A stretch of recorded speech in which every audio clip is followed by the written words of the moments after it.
Hello, I'm Joan Needham. Did you know that Warren County may have over 1,000 cemeteries? And very few of those are documented or maintained. Today on Warren County Preserves, the show about historic preservation in Bowling Green and Warren County, we will explore why the preservation of these cultural treasures is so important, how you can be involved in their preservation, and how rewarding and even fun the process can be.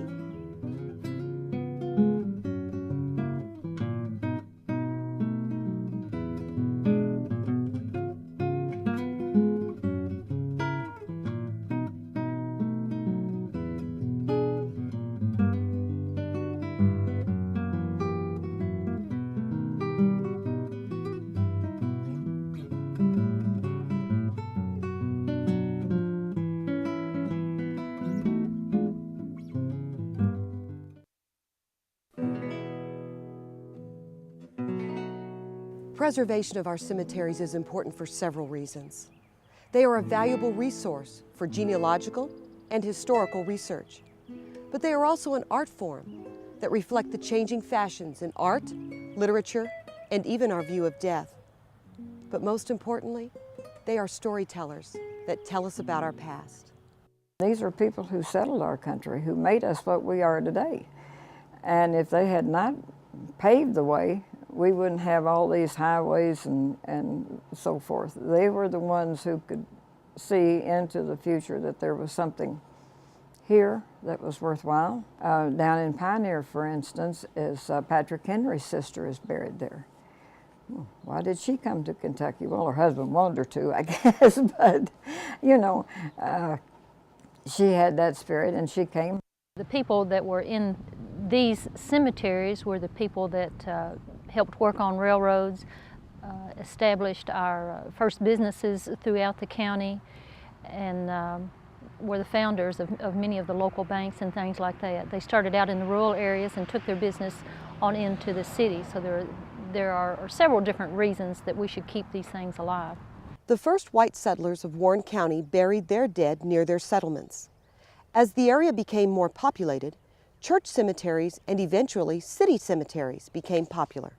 Founders of Bowling Green established the first city cemetery in 1817.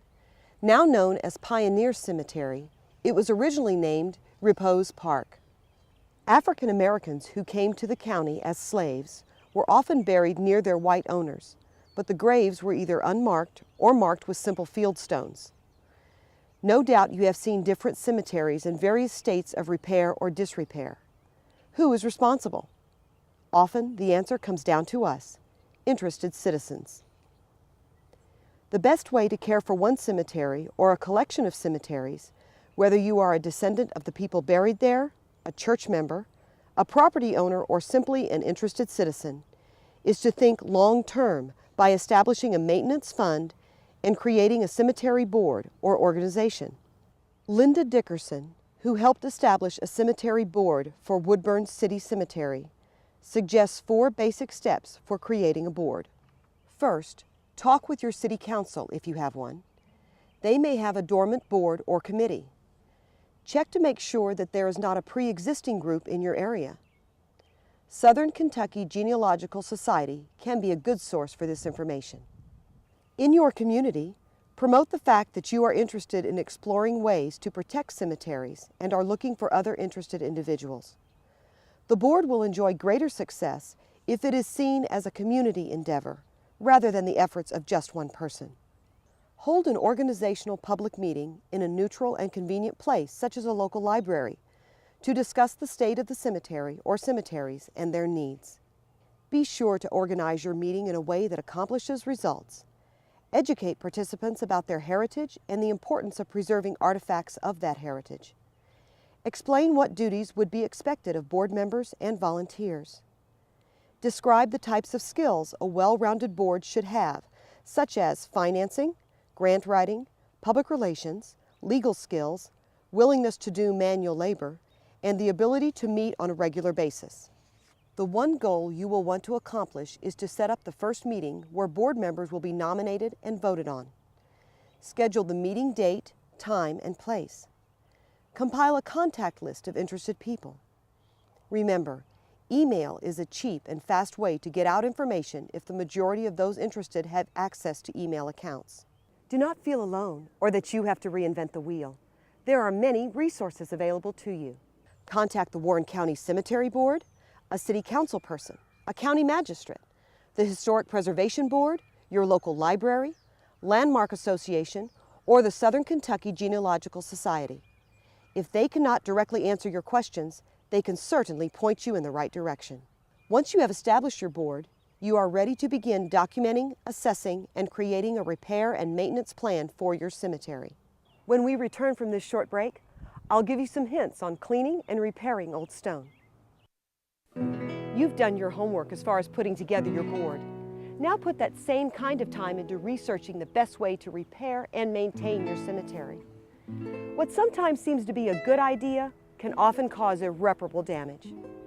One of the best online resources is savinggraves.com.